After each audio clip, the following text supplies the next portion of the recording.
Hello and welcome to another episode of Comic Books with Stevey D. And this is episode 30. I went to a couple of antique stores in Cuba, Missouri today, and one they didn't have anything, and the other one they bring me out a cardboard box lid that had about 45-50 comics in. So they said they're $5 a piece, so I started looking through them. And the first one I found, I like this painted cover, is Turok the Dinosaur, or not Turok the Dinosaur Hunter, that's later on. This is Turok, Son of Stone, number 67 from 1969. It's a gold key comic. Turok discovers a miniature world of dinosaurs and tribes. And so they made a giant bow and arrow trying to get the T-Rex. That's the kind of books they had in confectionaries, the magazine racks and such, and when I was a kid. And here's one based on the comic strips, a comic book based on the comic strips. This is Sad Sack and the Sarge, number 74 from 1969. This book could use a good professional cleaning. Besides that, it's in good shape for being 54 years old. And it's nostalgic because it reminds me of the funny papers.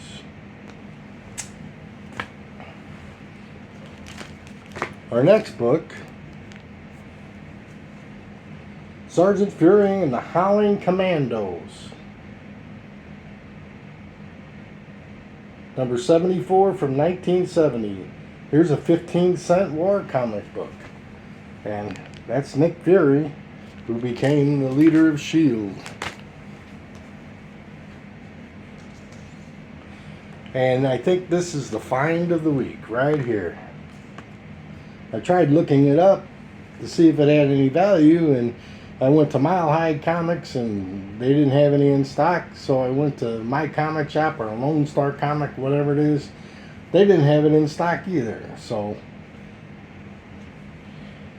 this is Classic Illustrated number 133 from 1956, but it was republished in 1967. I think that's from 67. So this is my oldest comic book story, based on the H.G. Wells classic The Time Machine. I saw the movie when I was a kid, and then the remake of the movie. I liked the first one better. I know I was going to buy it the minute I saw it. I love the science fiction painted cover. It just reminds me so much of the movie. The Time Machine is kind of like a top in this version, and there's the suns going up and down and the moon's changing and the size of the moons. I think this is a comic that might have a little value to it, at least as valuable to me, and it presents pretty well. I took a makeup remover and took a lot of dirt off of these comics before I'm showing them to you. And here's another one that brings back my childhood. We used to watch The Outer Limits, science fiction television show from the early 60s, and always had science fiction horror type stories. And I'm just really enjoy the spacecraft and where they mix children as being the hero and stuff. So that's a nice book. I like the color scheme and everything. All right. Now here's the feature of the week.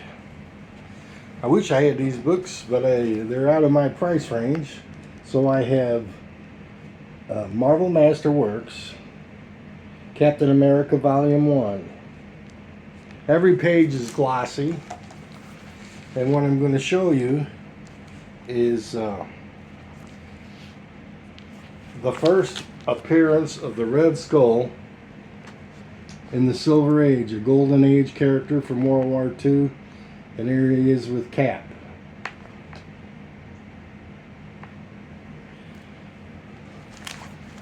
And in the next issue, they're only showing half of the book was Captain America, the other half was Iron Man.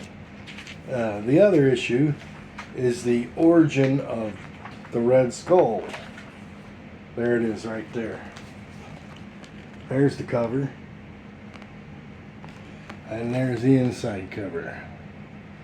And what happens is they capture Captain America, all these Nazis, and they're beating him up and torturing him in the chair, and Captain America's having to listen to the Red Skull tell about his origin, which was he was just a ragamuffin in after World War One, and just doing odd jobs to survive, and then he got connected with the Nazi Party, and he rose and became ultimately Hitler's right-hand man, and Hitler, there's some Hitler artwork in there. But Captain America, he's going to get away because, you know, he did 400 and something comic book issues after this one and another 500 after those, I guess. And Captain America escapes with his acrobatic skills and that.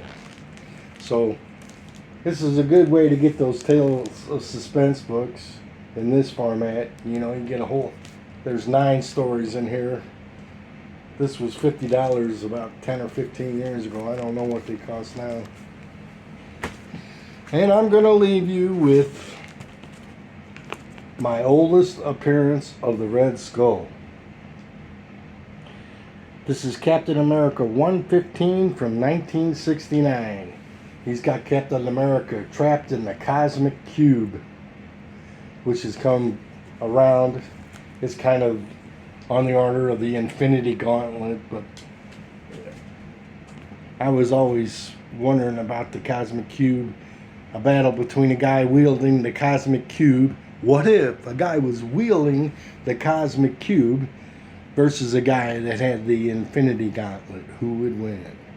I don't know. They haven't done that yet, but that would be a good storyline. So I'll leave you with the Red Skull and Captain America 115 from 1969 and say this was 30 episodes. I never thought I'd do 30 episodes of comics with Stevey D. I just started doing it on a whim and just kept doing them. And so I'm still enjoying them and getting likes from some of my relatives. And I guess a lot of them are bored with me, but I think my #1 fan is my niece, Elizabeth. So here, I dedicate this episode to you, Elizabeth. So, that concludes episode 30 of Comics with Stevey D. And enjoy your collecting hobbies, whatever they are, and have a good time doing them.